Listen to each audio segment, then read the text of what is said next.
Welcome to this rigorous scientific lecture on emulsion stability.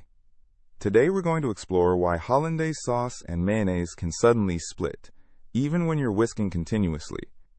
This is a fascinating problem at the intersection of physical chemistry, fluid dynamics, and thermodynamics. Let's start with the fundamental definition. What exactly is an emulsion? An emulsion is a colloidal dispersion of two immiscible liquids, where one liquid is dispersed as small droplets throughout the other liquid. In culinary emulsions, we're typically dealing with oil dispersed in water, or vice versa. Mayonnaise is an oil and water emulsion. The oil phase, typically comprising 70 to 80% by volume, is dispersed as droplets in a continuous aqueous phase. The emulsifier is lecithin from egg yolk. Hollandaise is similar, but uses clarified butter as the lipid phase and is prepared at elevated temperatures, typically 60 to 70 degrees Celsius. This temperature dependence introduces additional instability mechanisms. Here's a schematic representation. On the left we have oil and water, which is the structure of mayonnaise. The yellow circles represent the continuous water phase, and the orange droplets are oil. On the right is water in oil, the inverse structure. Now let's ask a fundamental question. Why do emulsions want to split in the first place? What's the thermodynamic driving force? The answer lies in interfacial tension. When you create an emulsion, you're creating a vast interfacial area between oil and water. This interface has an associated free energy cost, given by the interfacial tension gamma times the total interfacial area A. The change in Gibbs free energy equals gamma times A, where gamma is the interfacial tension. For an oil-water interface, gamma is approximately 25 millinewtons per meter at room temperature. Let's do a back-of-the-envelope calculation. Consider 1 liter of mayonnaise with 75% oil by volume. If we assume spherical droplets with diameter d, how much interfacial area do we have? The oil volume is 750 milliliters. A typical droplet diameter in a well-emulsified mayonnaise is about 2 micrometers. The number of droplets n equals the total oil volume divided by the volume of one droplet. That's 0.75 divided by 4/3 pi times 10 to the minus 6 cubed. This gives us approximately 1.8 times 10 to the 14 droplets. That's 180 trillion droplets in 1 liter of mayonnaise. The total interfacial area is n times 4 pi r squared, which works out to approximately 2,250 square meters. That's about half an American football field worth of interface packed into 1 liter. The interfacial free energy is therefore about 56 joules. The system wants to minimize this energy by reducing the interfacial area, which means the droplets want to coalesce and separate into distinct oil and water layers. So if thermodynamics drives emulsions to split, how do emulsifiers stabilize them? What's the molecular mechanism? Emulsifiers are amphiphilic molecules. They contain both hydrophilic, or water-loving, and hydrophobic, or water-fearing regions. In egg yolk, the primary emulsifier is lecithin, specifically phosphatidylcholine. Here's a simplified diagram of lecithin. The blue head group is polar, containing charged phosphate and choline groups. The green tails are non-polar hydrocarbon chains, typically with 16 to 18 carbons. These molecules adsorb at the oil-water interface, with the polar head in the aqueous phase and the nonpolar tails in the oil phase. This reduces the interfacial tension dramatically. With lecithin present, gamma drops from 25 to approximately 5 millinewtons per meter. This is an 80% reduction in interfacial tension. The interfacial free energy correspondingly drops to about 11 joules for our 1 liter of mayonnaise. This makes the emulsion thermodynamically more favorable, though still not completely stable. Here's a crucial point that many people misunderstand. Emulsions are not thermodynamically stable. They are kinetically stable. What does this mean? Thermodynamic stability means the system is at a global, free energy minimum. It will remain stable indefinitely without energy input. Kinetic stability means the system is trapped in a local free energy minimum. There's an energy barrier preventing it from reaching the global minimum, which is phase separation. The emulsion can persist for days or weeks because the kinetic barrier is high. Now we get to the heart of the matter. What are the physical mechanisms that cause emulsions to break down? There are 4 primary mechanisms. First is creaming or sedimentation. This is driven by density differences. Oil droplets have lower density than water, about 920 kilograms per cubic meter versus 1,000, so droplets rise due to buoyancy. The Stokes settling velocity equals 2r squared times the density difference times g, divided by 9 eta, where eta is the viscosity of the continuous phase. For a 1 micrometer droplet in water, this velocity is about 10 to the minus 9 meters per second. That's incredibly slow, which is why small droplets don't cream significantly. Second is flocculation, where droplets aggregate into clusters without losing their individual identity. The droplets remain intact but form clumps due to van der Waals attractions. The van der Waals interaction potential is minus a Hamaker divided by 12 pi h squared, where h is the separation distance between droplet surfaces. Third is coalescence. This is the merging of individual droplets into larger droplets. This is the primary mechanism of emulsion splitting. Once droplets coalesce extensively, you get visible phase separation. Fourth is Ostwald ripening, a molecular diffusion process where smaller droplets shrink and larger droplets grow due to differences in Laplace pressure. The Laplace pressure difference is 2 gamma over r. Smaller droplets have higher internal pressure, so molecules preferentially leave small droplets and enter large ones. Let's focus on coalescence, since this is the dominant mechanism for mayonnaise and Hollandaise splitting. How do droplets actually merge? First, 2 droplets must approach each other. This happens through Brownian motion in dilute emulsions or through flow and shear in concentrated emulsions like mayonnaise. As droplets approach, a thin aqueous film forms between them. This film contains the emulsifier molecules and water. The film thickness might be 10 to 100 nanometers. Here are 2 oil droplets with a thin aqueous film between them. The film must drain and thin before coalescence can occur. The film drains under the action of attractive van der Waals forces and applied pressure. The drainage rate depends on viscosity and film radius. This is governed by the Reynolds equation for thin film drainage. The rate of film thinning, dH by dt, equals minus 2h cubed times p over 3 eta r squared, where p is the applied pressure and r is the film radius. When the film thins to a critical thickness, typically 10 to 50 nanometers, thermal fluctuations or mechanical disturbances cause it to rupture. This rupture forms a tiny hole.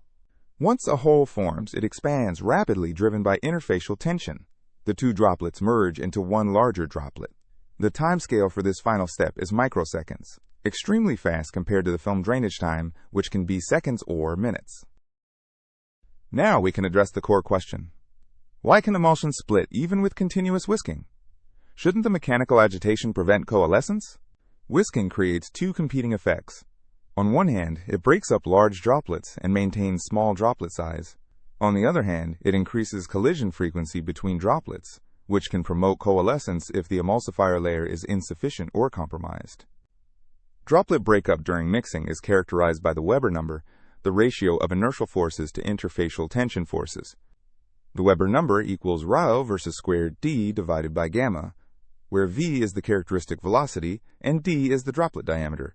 The droplet diameter scales as Weber number to the minus 0.6 power, which means d is proportional to gamma to the 0.6 over rho to the 0.6 times v to the 1.2. More vigorous whisking, higher v, gives smaller droplets.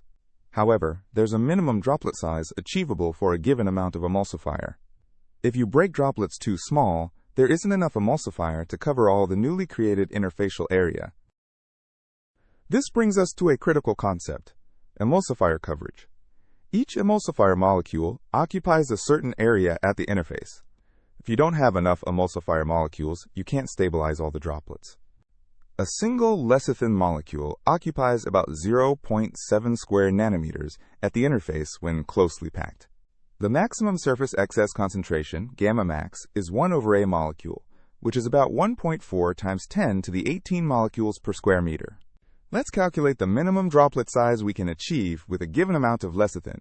Suppose we have 5 grams of lecithin, molecular weight 770 grams per mole, in our liter of mayonnaise. The number of lecithin molecules is 5 divided by 770 times Avogadro's number, about 4 times 10 to the 21 molecules. The maximum interfacial area we can stabilize is 4 times 10 to the 21 times 0.7 times 10 to the minus 18, which is 2,800 square meters. For 750 milliliters of oil, the minimum average droplet diameter is 6 times V oil divided by A max, which is about 1.6 micrometers. If you whisk so vigorously that droplets become smaller than 1.6 micrometers, there isn't enough lecithin to cover them all. Bare patches of oil-water interface form and coalescence occurs rapidly at these sites. Now let's turn to temperature effects, which are particularly important for Hollandaise sauce. Why does Hollandaise split more easily than mayonnaise? Temperature affects emulsion stability through multiple mechanisms. First, interfacial tension decreases with increasing temperature. Gamma typically decreases by about 0.1 millinewtons per meter per degree Celsius. Gamma at temperature T equals gamma naught minus beta times T minus T naught, where beta is about 0.1 millinewtons per meter per Kelvin. While lower gamma might seem to stabilize the emulsion by reducing interfacial energy, it actually accelerates Ostwald ripening. The ripening rate is proportional to gamma times the diffusion coefficient. Second, higher temperature increases Brownian motion. The diffusion coefficient scales linearly with absolute temperature. The Einstein relation, D equals kBT over 6 pi eta r, where kB is Boltzmann's constant. Third, and most critically, temperature affects the conformation of protein emulsifiers in egg yolk. Hollandaise uses whole egg yolk, which contains both lecithin and proteins, like Lecithin and lipovitellin. These proteins begin to denature at temperatures above 65 degrees Celsius. Denaturation changes their structure from compact globular forms to extended random coils. Native proteins are compact spheres. Upon heating, they unfold into extended chains. This changes their ability to stabilize interfaces. Denatured proteins can adsorb onto multiple droplets simultaneously, creating bridges between them. This dramatically increases flocculation and coalescence rates. The protein aggregates can actually pull droplets together rather than keeping them apart. This explains why Hollandaise has such a narrow temperature window for stability. Below 55 degrees Celsius, the butter solidifies and you lose the emulsion. Above 70 degrees, proteins denature and promote coalescence. You must maintain between 60 and 65 degrees Celsius. Now let's address another common failure mode. Why does adding too much oil cause emulsions to split? This is related to our earlier calculation about emulsifier coverage. You start with a fixed amount of emulsifier from the egg yolks. As you add more oil, you create more interfacial area. Eventually, you run out of emulsifier to cover the new interfaces. The maximum oil volume fraction, phi max, that can be stabilized depends on the amount of emulsifier present and the droplet size. Traditional mayonnaise recipes specify about 250 milliliters of oil per egg yolk. This corresponds to about 75 to 80% oil by volume in the final product. This ratio is optimized to match the available lecithin to the interfacial area. If you exceed this ratio, say trying to incorporate 400 milliliters per yolk, you create bare interface patches. These patches have high interfacial tension and coalesce immediately. Let's discuss viscosity, which plays a crucial role in kinetic stability. Why are more viscous emulsions generally more stable? Higher viscosity slows down Brownian motion, creaming, film drainage, and coalescence. It increases the kinetic barrier to phase separation. The characteristic time for coalescence scales linearly with viscosity. Double the viscosity, double the time to coalescence. Mayonnaise has very high viscosity, typically 5 to 20 Pascal seconds, compared to water at 0.001 Pascal seconds. This high viscosity arises from the concentrated packing of droplets at 75 to 80% oil volume fraction. The Einstein and Batchelor equations for emulsion viscosity. ETA emulsion equals ETAC times 1 plus 2.5 phi plus 10.05 phi squared, plus higher order terms, where ETAC is the continuous phase viscosity, and phi is the volume fraction. At volume fractions approaching maximum random packing, about 0.64 for monodispersed spheres, the viscosity diverges. Mayonnaise operates near this limit, which gives it high viscosity and good stability. We should also discuss electrostatic stabilization. Charged emulsifiers create electric double layers around droplets that provide additional repulsion. Lecithin is zwitterionic, meaning it has both positive and negative charges. The net charge depends on pH. At neutral pH, it's slightly negative due to the phosphate group. The electrostatic repulsion potential is given by d-LVO theory. V electric equals 64 pi r kBt over kappa times hyperbolic tangent squared of E psi naught over 4 kBt times exponential of minus kappa h. The Debye screening length, 1 over kappa, depends on ionic strength. High salt concentration screens charges and reduces the repulsion range. Kappa inverse equals the square root of epsilon naught epsilon rkBt over 2 NaE squared I, where I is the ionic strength.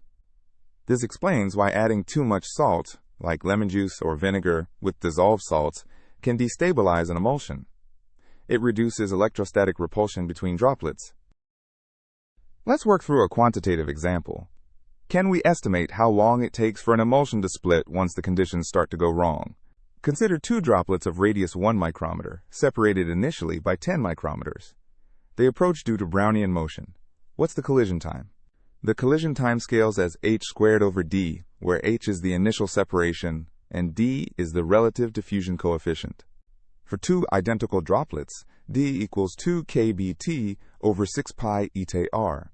At room temperature with water viscosity, d is about 4 times 10 to the minus 13 square meters per second. The collision time is roughly 10 to the minus 5 squared, divided by 4 times 10 to the minus 13, which is about 250 seconds, or about 4 minutes. After collision, the film must drain from say 100 nanometers to 10 nanometers before rupture. Using our drainage equation, this takes perhaps another 1 to 10 seconds depending on pressure. So once conditions become unfavorable, for example if temperature rises too high or too much oil is added, individual coalescence events occur on timescales of minutes. But because there are trillions of droplets, you start seeing macroscopic phase separation quite quickly, within 10 to 30 minutes.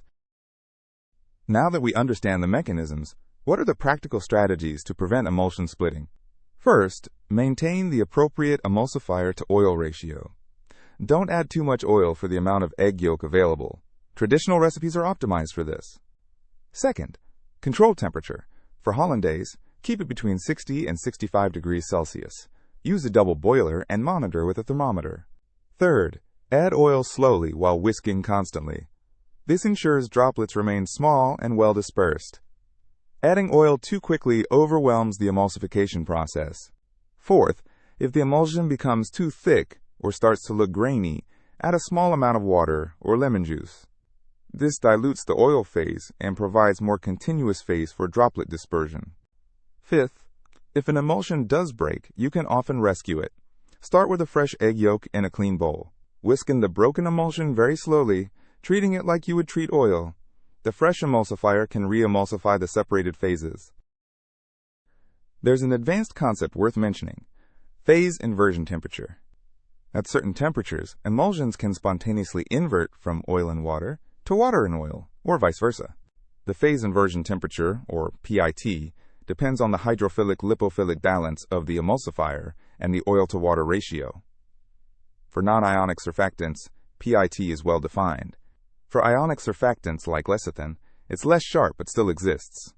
Near the PIT, interfacial tension drops to very low values, sometimes below 0.1 millinewtons per meter. While this might seem good, it actually makes droplets highly deformable and prone to coalescence. The emulsion becomes extremely unstable. This might contribute to Hollandaise instability at certain temperatures. If the preparation temperature is near the pit for the egg yolk lipoproteins, the emulsion becomes inherently unstable. How do scientists actually measure emulsion stability in the laboratory? Several techniques are used. Static light scattering can determine droplet size distributions. Smaller droplets scatter light at higher angles according to my theory. Zeta potential measurements quantify the surface charge on droplets, indicating the strength of electrostatic repulsion. Rheological measurements track viscosity changes over time. Increasing viscosity can indicate flocculation, while decreasing viscosity might indicate coalescence or creaming. Optical or fluorescence microscopy allows direct visualization of droplets and can reveal flocculation or coalescence in real time. Turbidity or backscattering measurements track overall emulsion stability. Phase separation causes changes in light scattering intensity. Let me introduce two important empirical rules, the Bancroft rule and the hydrophilic-lipophilic balance concept. The Bancroft rule states that the phase in which the emulsifier is more soluble tends to be the continuous phase. Lecithin is more soluble in oil than water, yet mayonnaise is oil and water. Why? The answer is that lecithin can form inverse micelles in oil, but strongly adsorbs at oil-water interfaces with the polar head in water. The geometry of adsorption, not bulk solubility alone, determines emulsion type. The HLB scale, ranging from 0 to 20, quantifies emulsifier balance. Low HLB, below 6, favors water and oil. High HLB, above 10, favors oil and water. HLB equals 20 times mH over m, where mH is the molecular mass of the hydrophilic portion and m is the total molecular mass. Lecithin's HLB varies from 4 to 9 depending on fatty acid composition. It's on the border, which is why it can stabilize both types with appropriate conditions. Beyond lecithin, egg yolk proteins provide steric stabilization. How does this work? Proteins like lipovitelin adsorb onto droplet surfaces, forming layers 5 to 10 nanometers thick. These layers create a physical barrier preventing droplet-droplet contact. When two protein-covered droplets approach, the protein layers overlap. This creates an osmotic pressure due to increased local polymer concentration and reduces configurational entropy of the chains.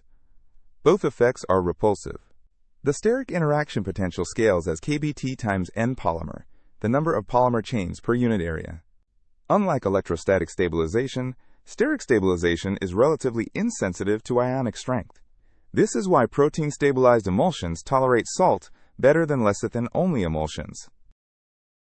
Let me briefly mention Marangoni effects, which can influence film drainage and coalescence. The Marangoni effect refers to flow driven by gradients in interfacial tension. If emulsifier concentration is non-uniform along an interface, interfacial tension varies, creating flow. During film drainage between two droplets, if emulsifier is swept from the center toward the edges, it creates an interfacial tension gradient. This can induce flow that opposes drainage, stabilizing the film. Marangoni effects are particularly important in dynamic situations where droplets are rapidly deformed, such as during vigorous whisking or in the presence of flow. Let's summarize the key mechanisms we've discussed that govern emulsion stability and splitting. Interfacial tension creates a thermodynamic driving force to minimize interfacial area by coalescence. Emulsifiers reduce interfacial tension and provide electrostatic and steric barriers against coalescence. When there's insufficient emulsifier to cover the interfacial area, bare patches form and coalescence occurs rapidly. Temperature influences emulsion stability through multiple pathways: viscosity changes, enhanced Brownian motion, and protein denaturation. Continuous whisking maintains small droplet size but increases collision frequency and can over-emulsify if emulsifier is limiting. Emulsions are kinetically stable, not thermodynamically stable. Stability depends on maintaining high-energy barriers to film rupture and coalescence. What are the practical implications of all this science for cooking? Use fresh eggs. Lecithin can oxidize over time, reducing its emulsifying power. Bring ingredients to similar temperatures before mixing. Large temperature differences can cause localized instability. Add oil in a thin, steady stream while whisking constantly. This ensures proper emulsification as oil is added. Don't rush the process. Proper emulsification requires time for droplet breakup and emulsifier adsorption. For Hollandaise, use a thermometer and double boiler to maintain precise temperature control between 60 and 65 degrees Celsius. If the emulsion starts to look grainy or split, stop adding oil immediately. Whisk vigorously or add a small amount of water to redistribute emulsifier. In conclusion, emulsion splitting is a complex phenomenon involving thermodynamics, kinetics, interfacial chemistry, and fluid mechanics. Hollandaise and mayonnaise split when the delicate balance between droplet formation, emulsifier coverage, temperature, and mechanical stress is disrupted. Understanding these mechanisms allows us to better control the process and rescue broken emulsions. The seemingly simple act of whisking oil into egg yolk involves trillions of microscopic droplets stabilized by molecular monolayers at the threshold of thermodynamic instability, a beautiful example of soft matter physics in everyday life.